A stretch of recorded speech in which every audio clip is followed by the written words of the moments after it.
Alors, bonsoir tout le monde. Bienvenue dans le Web Journal de Radio-Québec, édition du 14 août 2020. On va parler aujourd'hui de développement dans les enquêtes aux États-Unis. Il y a un premier plaidoyer de culpabilité dans l'enquête Durham. Alors, il me semble que les dominos sont alignés pour de développement plus grand. On va parler d'Anthony Fauci du CDC qui retourne peut-être sa veste, comme je l'avais dit là, et qui appuie maintenant le vote en personne. On va parler de l'Allemagne et de la Nouvelle-Zélande qui ont un peu d'avance sur nous, qui sont en train de déployer la phase 2 de la COVID, donc avec séquestration de personnes et enlèvement d'enfants, séquestration d'enfants, etc. Ça va très loin. Et finalement, on va parler de cette manif demain, les Québécois qui écrivent l'histoire demain devant les bureaux de la Sûreté du Québec. Voilà.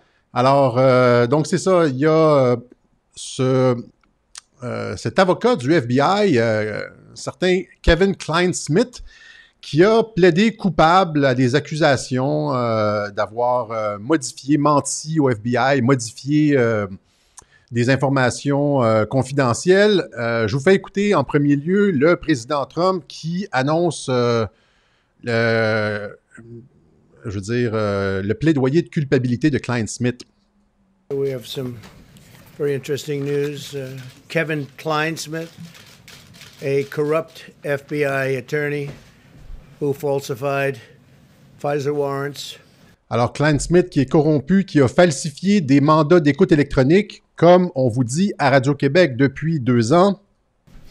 In James Comey's very corrupt FBI is expected to plead guilty. You probably heard that. It just came out. Alors, on s'attend à ce qu'il plaide coupable. So that's just the beginning, I would imagine, because Et Trump dit que c'est juste le début. what happened should never happen again. So Parce que ce qui est arrivé en 2016 et en 2017 ne doit plus jamais se reproduire dans l'histoire des États-Unis. he is pleading guilty. Terrible thing. Terrible thing. Fact is, they spied on my campaign and they got caught. Le fait est qu'ils ont espionné ma campagne présidentielle et qu'ils se sont fait prendre comme dans le Watergate avec Nixon, sauf que cette fois-ci, c'est à la puissance 10, puisque c'est un président qui a non seulement, envoyé quelques agents chercher une liste de membres dans les locaux du Parti démocrate, c'est pas ça du tout. C'est qu'il a utilisé tout le pouvoir du gouvernement fédéral. Toutes les agences ont été mobilisées pour espionner et puis par la suite tenter de destituer Donald Trump en le faisant passer frauduleusement pour un agent russe, quelqu'un qui collaborait avec la Russie pour corrompre les États-Unis. Alors, qu'est-ce que Klein-Smith a fait exactement? Pourquoi donc pour quel crime Klein-Smith plaide-t-il coupable? Donc, c'est selon le rapport Horowitz. Vous vous rappelez, l'automne dernier, je vous parlais du rapport Horowitz. Je vous disais que Horowitz débroussaillait tout ça, mais que c'était pas à lui de déposer des accusations. C'était à Durham de déposer des accusations et d'enclencher le processus au criminel. Horowitz référait tout à Durham, dit « Moi, j'ai fait le tour de la cour, voici ce qu'ils ont fait, voici les faits. » On va laisser ça à Durham qui enquête sur, pas juste sur les crimes du FBI, mais sur la haute trahison. Donc, il y a Durham qui avait une perspective d'ensemble sur les crimes. Alors, Horowitz lui a référé tout ça. Et à l'époque, vous disiez, Horowitz n'a pas déposé d'accusation, il ne va rien se passer. Bien, pas vous, là, mais certaines personnes disaient ça, il ne va rien se passer. C'est fini, il n'y aura jamais d'accusation. Mais là, je disais, non, ça s'en vient. Et puis, voilà, donc Durham qui accuse Kevin Klein-Smith d'avoir modifié des courriels. Alors, il y avait un certain Carter Page qui était dans la campagne de Donald Trump, qui avait des relations avec la Russie. Là, le FBI enquêtait sur Carter Page en faisant semblant que c'était le contact de Trump avec Moscou. Et à un certain moment donné, le FBI demande à la CIA, est-ce que Carter Page est une de vos sources? Est-ce qu'il travaille pour la CIA finalement? Et la CIA répond au FBI. Elle dit oui. Carter Page est un agent du FBI, de la CIA. Ce n'est pas un agent russe, etc. Alors, qu'est-ce que le petit filou Kevin Klein-Smith a fait? Lui, il a pris la réponse de la CIA il l'a modifié en disant que Carter Page n'était pas une source de la CIA, donc qu'il pouvait être un agent russe. Vous comprenez? Il a modifié le courriel. Et là, on a des institutions qui sont corrompues. Le FBI, c'est la police fédérale aux États-Unis. Un FBI corrompu. Et voilà, donc il a plaidé coupable au fait d'avoir menti à des enquêteurs et avoir falsifié des documents officiels afin de plonger Trump dans l'eau chaude, afin de pouvoir l'accuser de collusion avec la Russie. Maintenant, croyez-vous que Klein Smith a opéré seul? C'est ça la question ici. Premièrement, c'est le premier qui se fait accuser. Et croyez-vous qu'il a opéré seul? C'est le premier qui tombe. Alors, ce qu'on fait, c'est qu'on fait tomber le premier, puis après ça, on remonte jusqu'en haut. C'est les dominos. C'est l'effet domino jusqu'en haut. Alors, Klein Smith qui va dire, il n'a pas fait ça de son propre chef. Il a certainement, premièrement, il n'a pas été... tout ça s'est passé en silence. Hein. Il n'y a pas eu de... ça n'a pas été ébruité, là, tout ça, ça arrive comme ça tout d'un coup. Donc, Durham qui opère sous le radar. Okay? C'est pour ça qu'on n'a pas beaucoup d'informations, parce que Durham les enquêtes opèrent sous le radar. Et là, il plaide coupable. Qu'est-ce que ça veut dire, ça?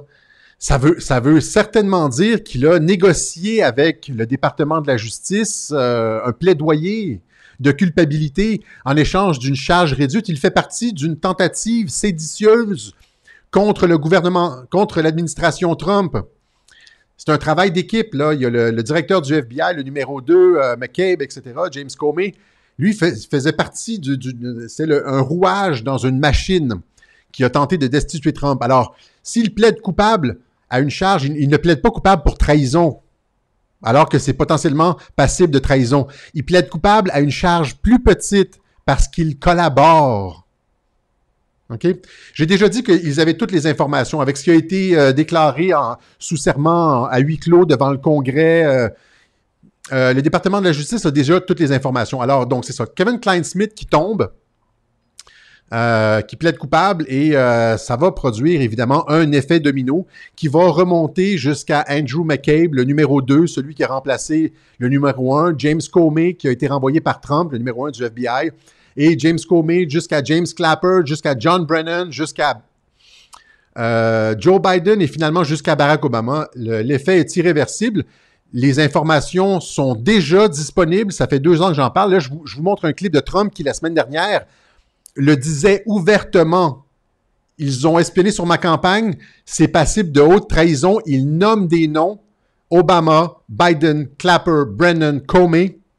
Ces gens-là sont coupables de haute trahison et vont faire face à de la prison à vie ou des pelotons d'exécution. Je vous montre le clip de Trump qui dit devant les journalistes, la galerie de la presse, que l'ancienne administration Obama est totalement coupable, corrompue. Ils ont été pris la main dans le sac et qu'ils vont devoir payer. So as far as Pfizer abuse is concerned, there was tremendous Pfizer abuse. It's amazing that it's taken this long.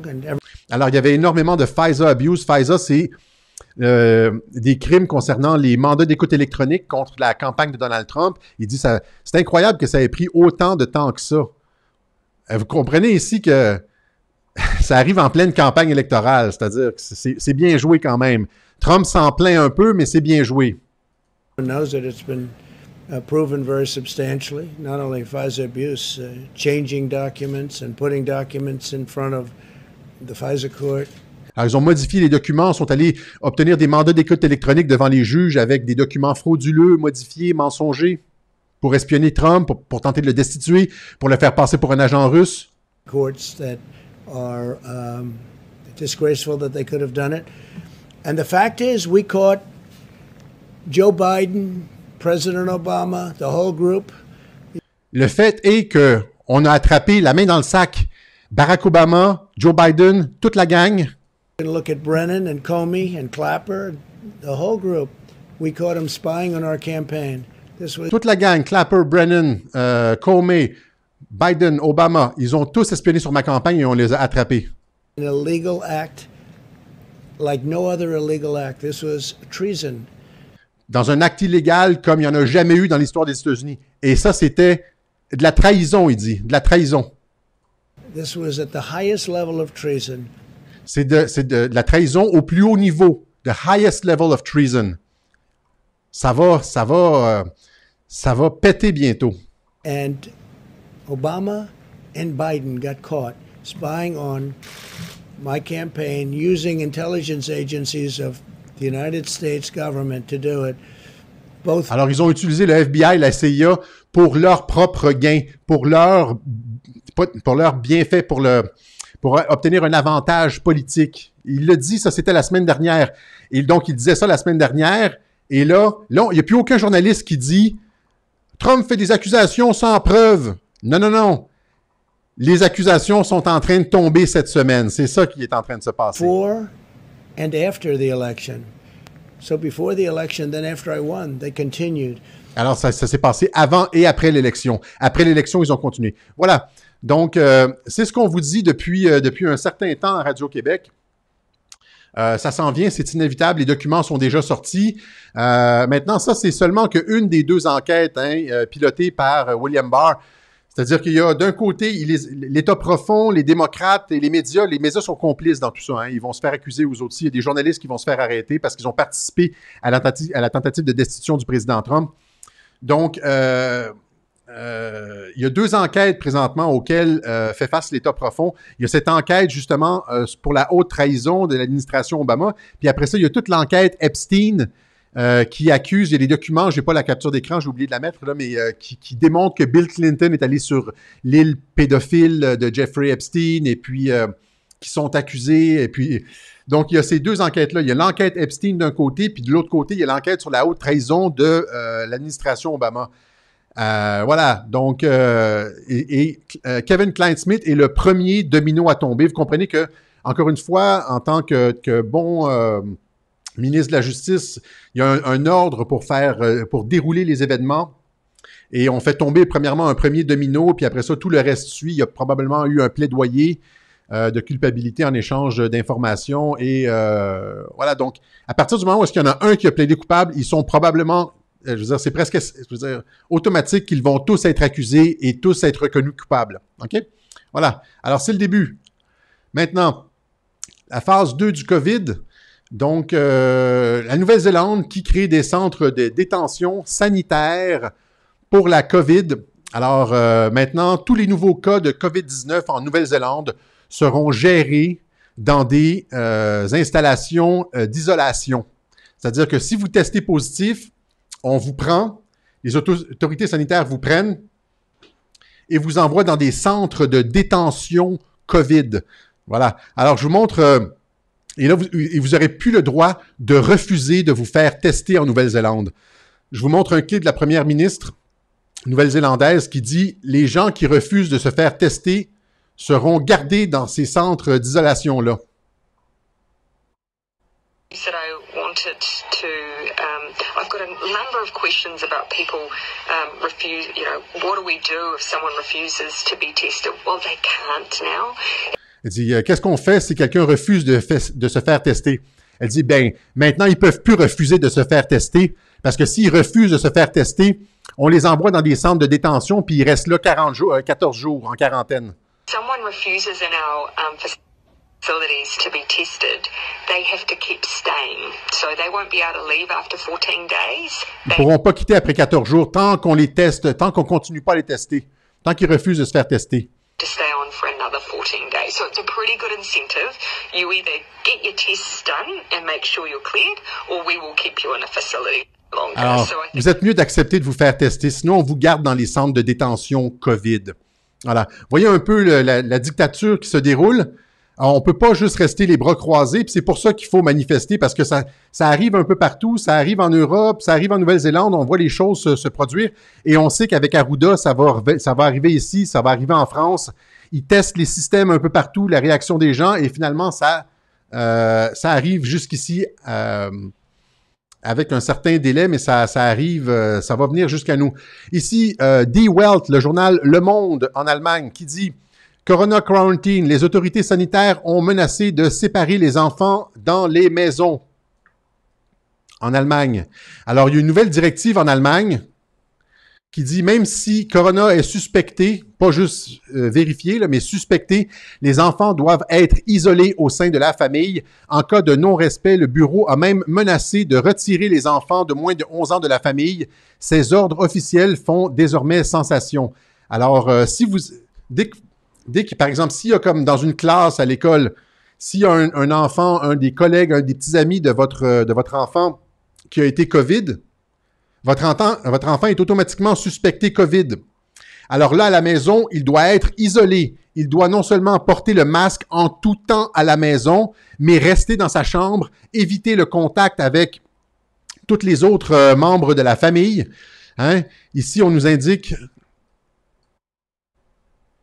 dans le reste de l'article, 46 élèves de 4e année ont été mis en quarantaine dans des conditions les plus strictes en juillet après qu'un enseignant a testé positif.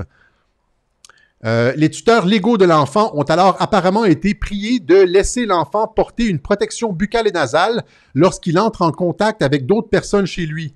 Il a également été menacé qu'en cas de violation, l'enfant soit séparé de force dans un établissement fermé approprié pendant la durée de la quarantaine. Alors, si les parents ne sont pas d'accord, laisse l'enfant sans masque dans la maison, côtoyer, pour une grippe, là, hein? Côtoyer les autres membres de la famille, eh bien, les autorités sanitaires viennent cogner à votre porte en Allemagne, défoncent la porte, ou je ne sais pas comment ils font, viennent chercher votre enfant à l'école et l'amènent dans une prison COVID, une installation sanitaire COVID, où est-ce qu'il va passer sa quarantaine, ses 14 jours. On est en dictature, là. C'est plus de la fiction.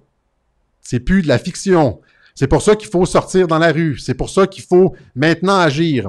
On a comme plus le choix. On peut juste plus, les laisser continuer. Voilà. L'article continue. D'après la fiche, les autorités sanitaires des districts d'Offenbach et de Karlsruhe avaient ordonné qu'il n'y ait pas de repas ensemble, pas le droit de manger en famille.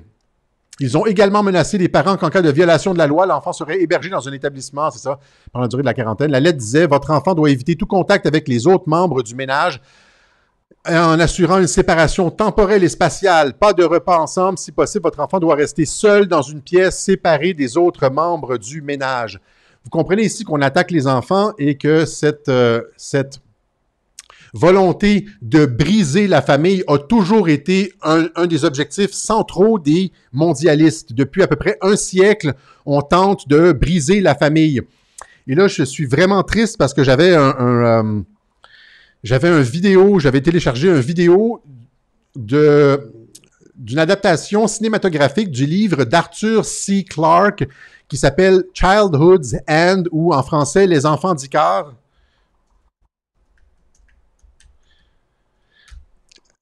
Arthur C. Clarke, c'est celui qui a fait 2001, Odyssée de l'espace. Entre autres, il y en a quelques-uns. Ça ici, le voilà. Donc, Arthur C. Clarke, Les enfants d'Icare. Et dans ce livre, dans ce vidéo, ce qu'on voit, c'est des créatures démoniaques comme ça qui arrivent en vaisseau spatial dire à l'humanité, essentiellement, que c'est la fin. Et ils prennent les enfants et ils les séparent. Tu sais, ils disent aux parents, vous n'allez plus voir vos enfants, les enfants s'en vont ailleurs, vous restez sur Terre et vous finissez avec la planète. Alors, tu sais, mais évidemment, c'est comme la plupart des œuvres littéraires comme ça, c'est une parabole. Arthur C. Clarke nous dévoile un peu le plan mondialiste. Ça a toujours été ça, attaquer la famille, parce que la famille, c'est la base. C'est la base de la propriété privée, entre autres. Ils vont alléguer même que c'est le fondement même du racisme. Parce que le fait de préférer ton enfant à un petit Africain ou un petit Chinois à l'autre bout de la planète, c'est un acte de discrimination. Comprenez? Ils veulent plus qu'on préfère nos enfants.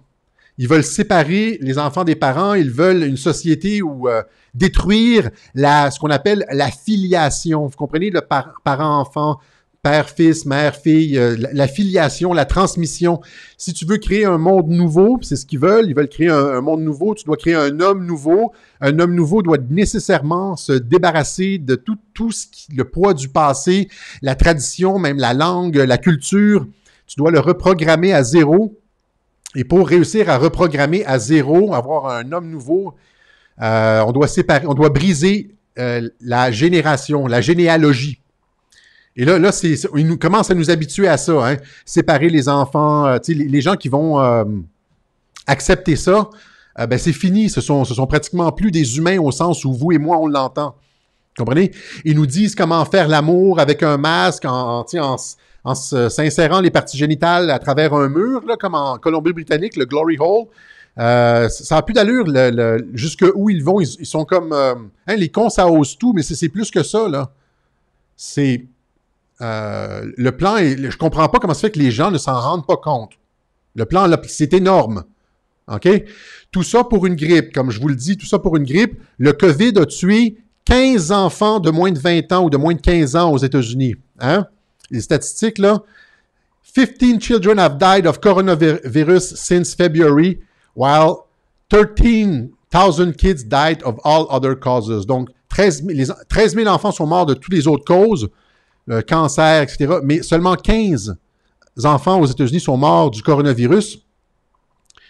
15 morts du coronavirus. Et là, j'ai été fouiller les statistiques de la grippe et le CDC, ici, nous indique dans son Weekly US Influenza Surveillance Report, FluView, voici les chiffres de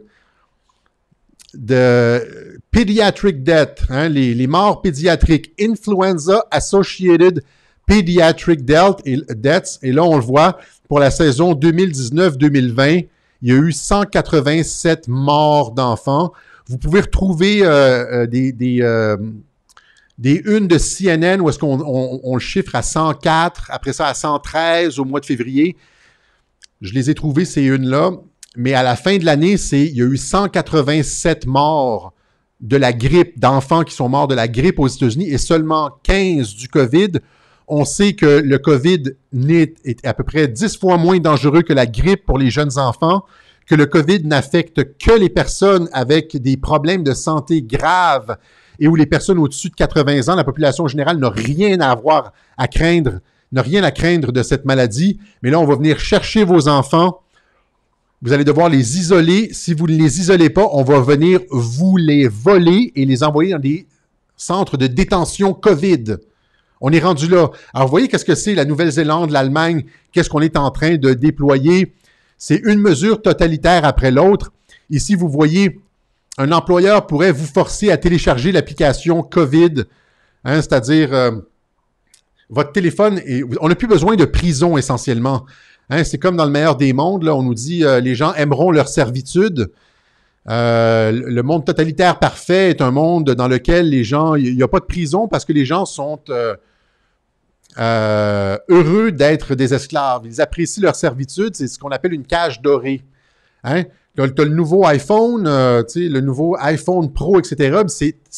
Et tu es tout fier d'avoir ton outil électronique avec plein de fonctions, mais ça, c'est comme un bracelet électronique, vous comprenez, qui te surveille, qui avertit les autres. Trudeau en faisait l'annonce, hein, de cette application-là, l'application COVID, qui allait avertir toutes les personnes autour de vous que vous êtes passé à côté, que vous êtes un cas présumé. Vous allez, voilà, c'est la société de la surveillance totale à travers vos applications intelligentes. C'est les communistes en Union soviétique auraient même jamais pu imaginer un contrôle comme celui-là. Ce qu'on est en train de déployer avec le COVID, là, ça aurait fait baver Staline. Là. Je veux dire, il n'aurait même pas pu imaginer ce genre de mesures-là. Voilà. Alors, ça, c'est ce qui s'en vient. On nous amène dans un monde totalitaire où ils viennent nous voler nos enfants. Et c'est pour ça qu'il faut se battre.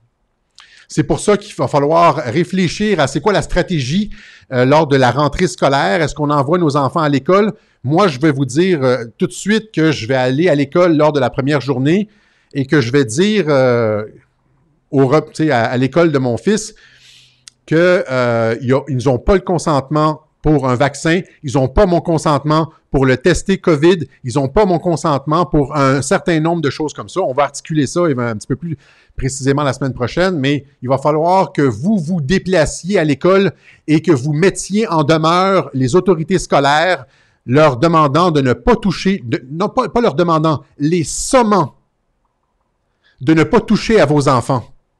OK? Il va falloir se réveiller comme ça, là. OK? Et en les menaçant de poursuite, si vous faites un test de COVID sur mon enfant, je vous poursuis sans mon consentement, là, je vous poursuis, je veux dire, pour des millions de dollars. OK? Il va falloir se battre, là. OK? Alors, voilà, c'est ça. Maintenant, on continue. On en reparlera un petit peu plus, là. Il y a Anthony Fauci qui a donné une entrevue intéressante à ABC, où est-ce qu'il dit finalement que voter en personne, ben oui, c'est correct, c'est pas si pire, hein, on pourrait le faire. Vous comprenez que tout le plan démocrate repose sur le vote par la poste pour voler l'élection en envoyant des millions et des millions de bulletins de vote supplémentaires. Il y a des comtés en Californie qui ont voté lors des dernières midterms là, à quelque chose comme 110%. Vous comprenez que c'est pas possible, là. Les morts votent, etc. Évidemment, l'administration Trump, depuis les midterms, est aux aguets. Elle surveille le processus électoral avec la NSA notamment. Il y a un truc de surveillance des élections là, sous la direction du directeur de la NSA, Nakasone. Mais c'est ça, il y a eu une disposition dans le dernier budget qui disait justement, Nancy Pelosi a fait entrer une disposition qui disait qu'on ne pouvait pas demander une pièce d'identité à ceux qui votaient par la poste. C'est-à-dire qu'on peut envoyer c'est juste des bulletins, vous comprenez? C'est juste comme, c'est un bulletin avec un X, là. Pas de nom, pas rien, pas de pièce d'identité. Puis là, on t'en reçoit des milliers, juste des bulletins avec des X. Imaginez le potentiel de fraude. Ça, je veux dire, c'est une république de bananes, vous comprenez, là?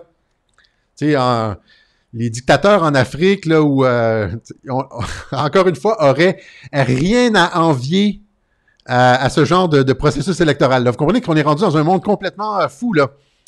On n'est plus dans la démocratie, c'est les républiques de bananes, c'est toute la littérature utopique qui est devant nous, là, présentée devant nos yeux. Alors, Fauci qui dit, dans l'entrevue à ABC, il dit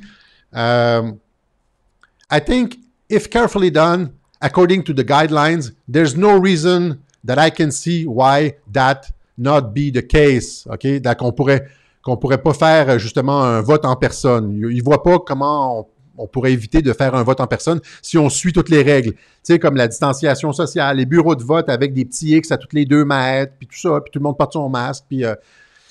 Mais là, il vient de faire faux bond à l'État profond, parce que l'État profond, toute la stratégie de l'État profond repose sur cette fraude électorale-là et sur Michelle Obama. Alors, tu sais, il dit, par exemple, vous savez, quand vous allez à l'épicerie, dans plusieurs villes, dans plusieurs régions, si vous faites ça correctement, vous suivez les petits X sur le plancher, tout ça, il n'y a pas de problème. Alors, on peut faire la même chose avec le processus électoral. On peut faire exactement la même chose. Maintenant, vous m'aviez posé la question, comment ça se fait que Trump ne se débarrasse pas d'Anthony Fauci? Anthony Fauci qui torpillait la chloroquine, qui contredisait Trump, qui le faisait passer pour un fou. Vous m'avez demandé pourquoi il ne se débarrasse pas de Fauci? Qu'est-ce que je vous avais répondu à ce moment-là? Est-ce que quelqu'un se rappelle, c'était quoi ma réponse?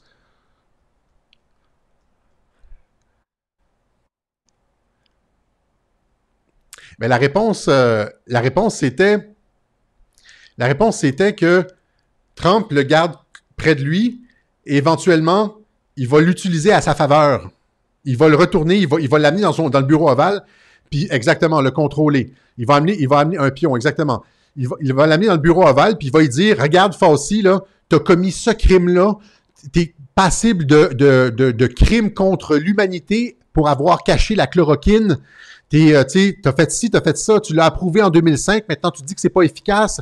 T'as financé le laboratoire de Wuhan, voici les courriels que t'as envoyés où est-ce que tu échanges avec Bill Gates, puis voici ce que t'as dit, Là, maintenant, là, tu te tiens tranquille, puis t'approuves le vote en personne. Fauci, tu fermes ta gueule, puis t'approuves le vote en personne. Éventuellement, il va approuver la chloroquine, je vous le garantis. OK? Alors, là, c'est ça qu'il fait. Il fait exactement comme Mueller. Trump avait fait exactement la même chose avec Mueller. Alors, quand l'État profond déploie des personnes corrompues devant Trump, qu'est-ce que Trump fait? Trump a les mêmes informations que l'État profond. L'État profond contrôle ces gens-là. Là. Et Trump aussi a les mêmes informations. Fait qu'il l'amène, puis il dit, gars, c'est moi qui contrôle la justice. Si tu continues avec le plan de l'État profond, là, fait que là, tu collabores. Puis ils le font tous. Mueller qui a reviré, Fauci qui revire, etc. Voilà. Alors, chaque chose en son temps. Il y a un ordre, encore une fois. Le premier domino qui tombe. Fauci qui dit que le vote va pouvoir se passer en personne. 1, 2, 3, 4. Je vous dis, c'est le maître du timing, Trump.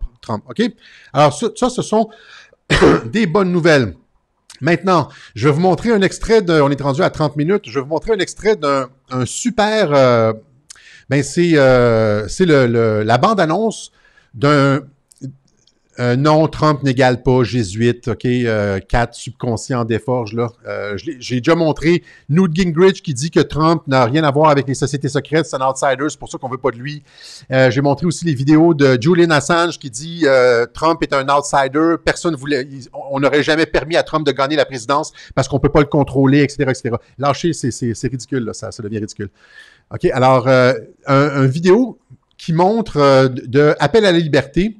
C'est la bande-annonce d'un documentaire qui s'en vient, qui montre le soulèvement du peuple au Québec, OK? Qui montre qu'on est en train de développer un gigantesque mouvement social pour se réapproprier nos droits. Je vous montre cette bande-annonce. Au Québec, on a appris à ne pas parler de politique et à ne pas parler de religion. Bien, en d'autres mots, on nous a surtout appris à ne plus réfléchir et à ne plus s'intégrer dans ce qui se passe dans les grands enjeux de la société. L'existence de base de chaque être humain, c'est les relations. Il n'y a pas un seul être humain sur la Terre qui peut vivre sans relation. On est fait pour être en société. Les humains, on a besoin de contact. On a besoin de se regarder dans les yeux, se voir le visage, se voir sourire, se toucher. Puis on enlève tout ça à tout le monde. Le virus perd l'intensité, mais les mesures sont de plus en plus excessives. Posez-vous la question, pourquoi? Selon moi, le discours des journalistes n'est pas un discours informatif, c'est un discours de programmation. Ils sont pas niaiseux, là, ces journalistes-là. Ils savent exactement quelles pensées ils sont censés avoir. Toutes les preuves, on les a, puis on les a d'en face. De croire en les 5600 morts que ces cas-là sont vraiment décédés de la COVID, c'est vivre dans une bulle, tout simplement. Quand est-ce que la peur de mourir, elle dépasse notre désir de vivre vraiment pleinement puis librement? Ils sont rendus à nous dire dans nos maisons la façon qu'on devrait faire l'amour. Ça fait zéro sens, là. Ils disent de désinfecter. Tu veux qu'on désinfecte quoi, Lily? De l'âge de 0 à 7 ans, on va conditionner énormément de choses à l'intérieur de l'esprit de l'enfant. J'ose à peine m'imaginer ce qu'un enfant de 6 ans peut enregistrer dans son subconscient lorsqu'il est constamment confronté à des idées de peur, des idées de distanciation physique. Puis au moment où le cerveau, en fait, perd ses repères, il y a une espèce de dissonance cognitive qui s'installe, puis la personne perd son autonomie à choisir pour elle. Mais en fait, la vérité, pas toujours facile à entendre, mais c'est avec la vérité qu'on peut faire avancer les affaires.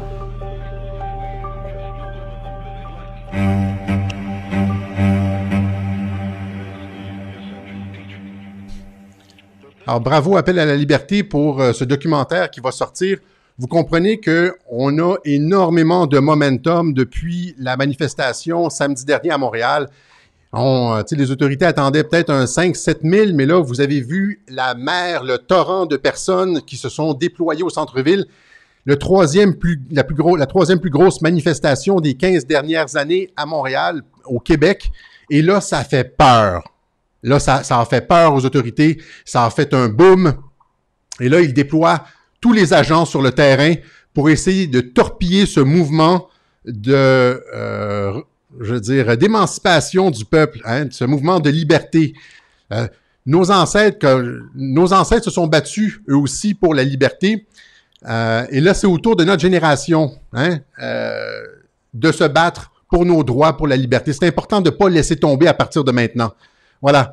Alors, demain, il y a une manifestation très importante devant les bureaux de la Sûreté du Québec. C'est une manifestation où c'est pas une manifestation de provocation, c'est une manifestation où est-ce qu'on dit aux agents, faites votre travail, respectez votre serment de servir et protéger la population, faites votre travail, ne dégénérez pas de la même façon que le FBI aux États-Unis. Tu sais, j'en ai parlé, le FBI qui était corrompu, qui était une police politique au service de l'administration Obama, et là, ça lui éclate en plein visage.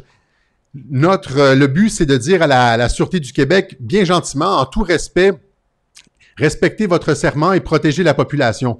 Alors, samedi 15 août, 13h, au 17, le rendez-vous, c'est à 13h au 1701 rue Partenay, Montréal, Québec H2K 3S7. Il n'y a pas de provocation, il y a pas de, c'est une manifestation tout en douceur. Il va y avoir des discours tout à fait raisonnables. Il n'y a pas d'appel à quoi que ce soit. Je comprends pas pourquoi il y a énormément de résistance à cette manifestation-là. J'ai entendu quelques raisons. Elles sont toutes plus farfelues les unes que les autres. Ce qui est important, c'est qu'on a le momentum. Le peuple est mobilisé pour la première fois en 20 ans, là, vous comprenez? On sent les gens, là, un éveil politique. Les gens se questionnent sur tout ce dont on nous parle, je veux dire, les médias, la politique, etc. Ce que je veux dire, c'est que c'est pas une manifestation comme la Marche pour le climat, qui va exactement dans le sens que ce que les médias veulent, vous comprenez, dans le sens du discours mondialiste, etc. C'est pas ça. C'est une marche de réveil populaire, comme c'est comme une marche style révolution, pas une marche, mais je veux dire, c'est un mouvement style révolution islandaise, ok, de réappropriation de la souveraineté populaire. Alors, il faut y être. Moi, je vais y être. Il n'y a pas de marche. Il y a des gens qui ont parlé d'une marche au parc Émilie-Gamelin, etc. Non, ça n'existe pas. C'est pas notre événement, c'est autre chose complètement. Ça n'a rien à voir avec nous. Nous, on va se rencontrer directement devant les bureaux de la SQ au 1701 rue Partenay. Je vais y être. Soyez là. Pensez à vos enfants. Pensez à ce qu'ils veulent faire à vos enfants. C'est le temps de se lever. Et donc, ça se situe ici, entre les stations Frontenac et Papineau. 1701 rue Partenay. C'est important d'y être. Et après ça, il va y avoir d'autres manifestations. Il y a une manifestation le 15 septembre et après ça, une gigantesque manifestation le 26 septembre. Ce n'est pas le temps de se dégonfler. Ce n'est pas le temps de il y a une urgence. Là. Ce n'est pas le temps de rester assis à la maison. C'est le temps de se mobiliser et de continuer à croître. OK? Voilà. Alors, questions, commentaires. Je vais vous montrer une autre vidéo que j'ai oublié de vous montrer de ce qui nous attend dans les supermarchés en termes de contrôle social. Ça, je pense que c'est en Hollande. On vous fait passer dans des machines, on vous désinfecte, carrément comme dans les films de science-fiction, là.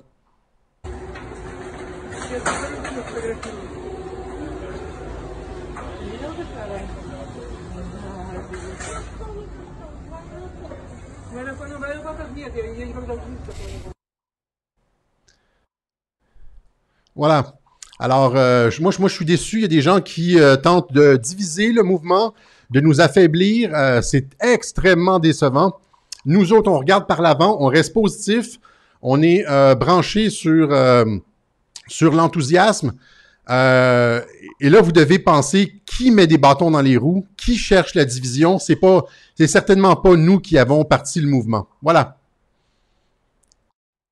Alors, questions, commentaires.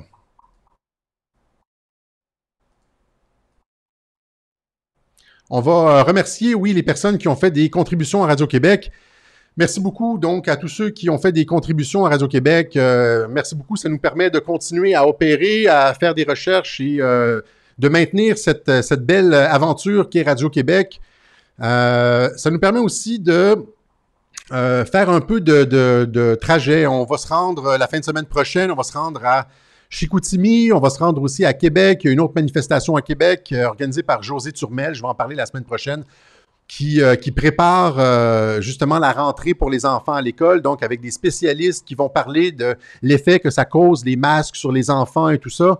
Donc, c'est le début de la mobilisation. Nous autres, on va se promener. J'ai dit que j'allais me promener parce que c'est important d'appuyer tous ces Québécois et ces Québécoises qui se lèvent pour défendre notre intégrité en tant que peuple.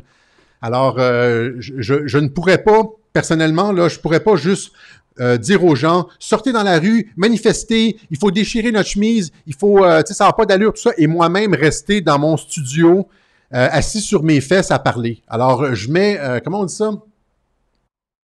Il faut que les bottines suivent les babines, comme on dit au Québec, right? Alors, je vais faire comme vous, je vais me pointer dans les manifestations, puis je vais vous encourager, on va faire ça ensemble, OK? Voilà. Alors, questions, commentaires. Donc, oui, c'est ça, ceux qui veulent faire des contributions au Web Journal de Radio-Québec, Là, je n'ai pas l'adresse postale. De mémoire, je ne me rappelle plus. Donc, sur PayPal, paypal.me/Alexis Cossette. Par virement Interac, alexiscossettetrudel1@gmail.com avec le mot de passe Alexis. Essayez pas quelque chose de fancy. Si le mot de passe, c'est par exemple juste le mot Québec. Le mot Québec, c'est il y a tellement de possibilités qu'on échoue. J'échoue tout le temps. Les gens, radio, trait d'union, Québec, ça peut être tout en minuscule, tout en majuscule, juste une majuscule, pas de majuscule, un accent, pas d'accent, etc. Et finalement, ça marche pas et puis on perd des opportunités. Alors, gardez ça à Alexis si vous faites des contributions. Merci beaucoup. Il y a des gens qui nous envoient aussi des trucs. Carl m'a envoyé un petit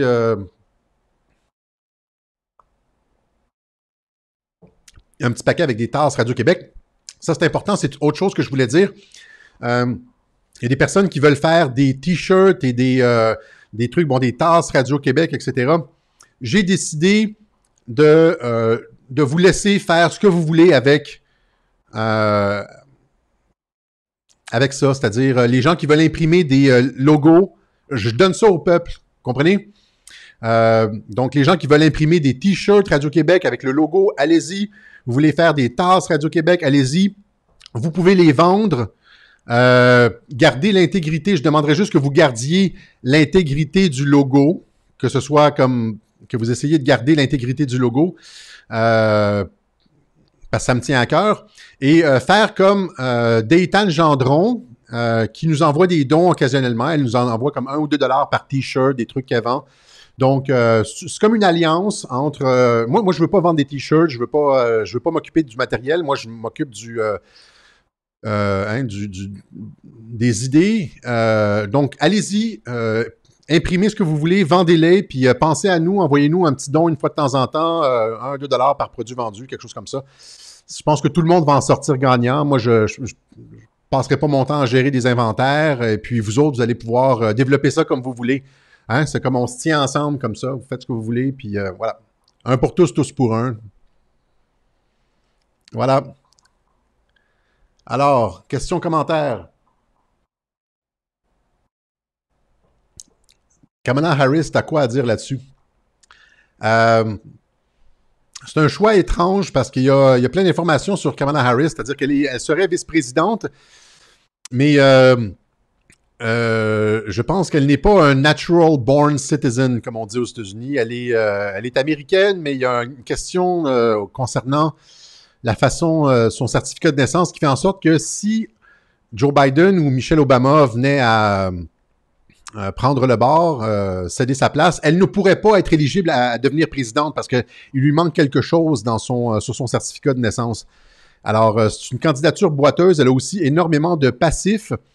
Ce qu'on peut voir, ce qui est intéressant, c'est que si Michelle Obama se présente, c'est pas si, en fait, c'est si Kamala Harris reste avec Michelle Obama lorsque Michelle Obama se présentera, parce que c'est encore une fois, je crois que c'est certain, ça ferait ce qu'on appelle un ticket aux États-Unis, c'est-à-dire une combinaison président-vice-président entièrement femme de couleur, qui respecte peut-être la parité homme-femme, comme certains ont dit sur Twitter, mais c'est ça serait comme deux femmes de couleur afin de garder peut-être le vote de la communauté noire aux États-Unis qui est en train graduellement de glisser au profit de Trump.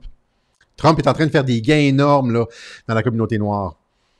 Alors, qu'est-ce que les démocrates veulent faire pour parce qu'ils peuvent pas, les démocrates ne peuvent pas gagner sans les noirs, le vote noir. Alors, qu'est-ce qu'ils veulent faire avec Michelle Obama et Kamala Harris, deux femmes de couleur, ils veulent peut-être se réapproprier le vote de la communauté noire.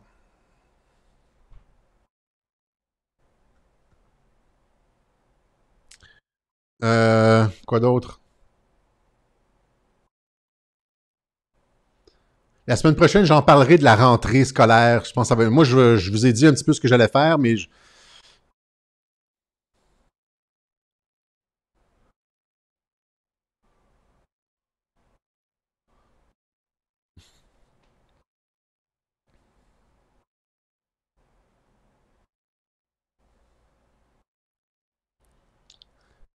quoi d'autre? Quoi d'autre? Elle n'est pas noire, mais aussi, elle est pas une native. Elle est moitié jamaïcaine, moitié indienne. Indienne dans le genre Inde. Pas indienne, American Indian, là.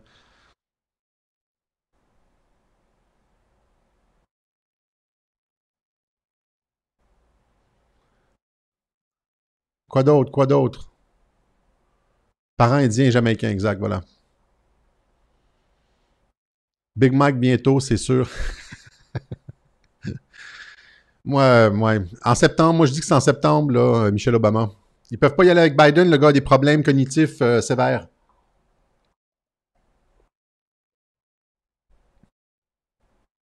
Est-ce que vous avez des questions?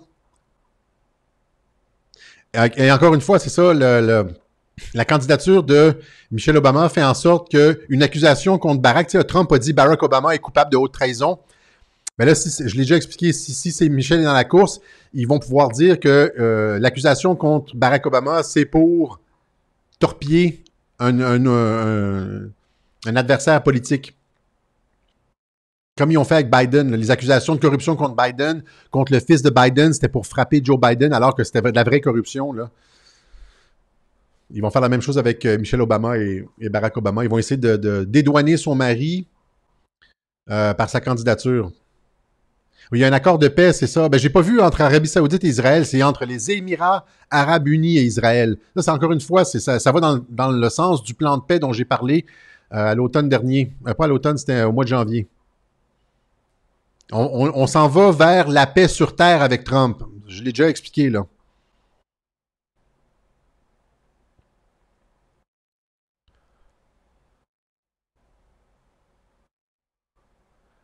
Alors,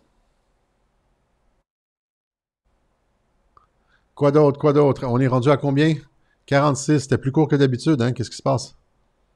J'ai été super succinct. On va aller voir sur...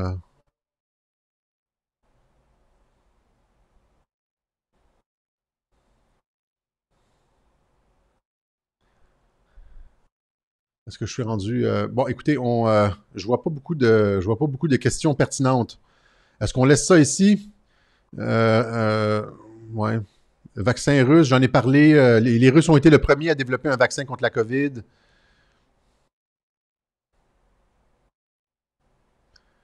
On va laisser ça ici. Je pense qu'on va laisser ça ici. Vaccin russe. Oui, il y a eu un vaccin russe. Vous pouvez trouver ça la fin de semaine dernière. Il y a eu la Russie a autorisé un vaccin. Là. C'est le premier vaccin COVID. J'en sais pas plus là-dessus, mais c'est ça. Tir sur hélicoptère de Trump à la Maison-Blanche, j'ai pas vu ça. Tu sais, des fois, quand je prépare les web journaux, je m'isole un peu de l'actualité. Fait que pendant quelques heures, là, je disparais, puis je suis moins présent. Des choses qui se passent des fois dans l'après-midi, puis je suis pas au courant quand on...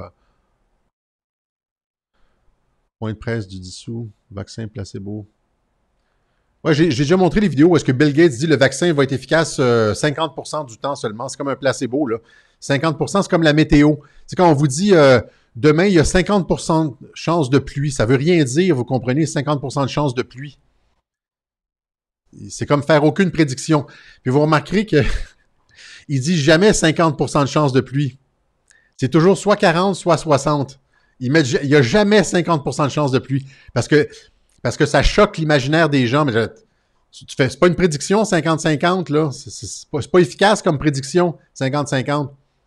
C'est la même chose avec les vaccins, 50-50. Même le vaccin de la grippe, souvent, il n'est pas efficace. Il est efficace à 10%. Et puis, souvent, les gens reçoivent le vaccin de la grippe, puis ils vont développer une grippe sévère suite à ça. C'est pas du tout au point, hein, tout ça.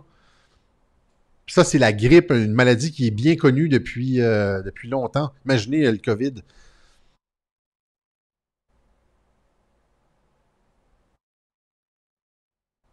Alors, on va se laisser là-dessus.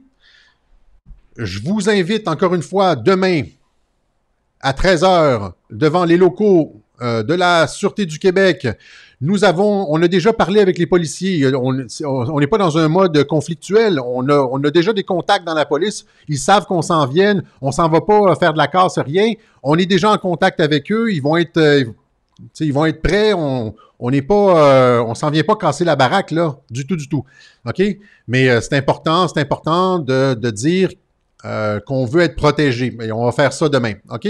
On va faire ça tous ensemble. Je souhaite de vous voir demain à la manif en grand nombre. Et puis d'ici là, portez-vous bien tout le monde. À la prochaine.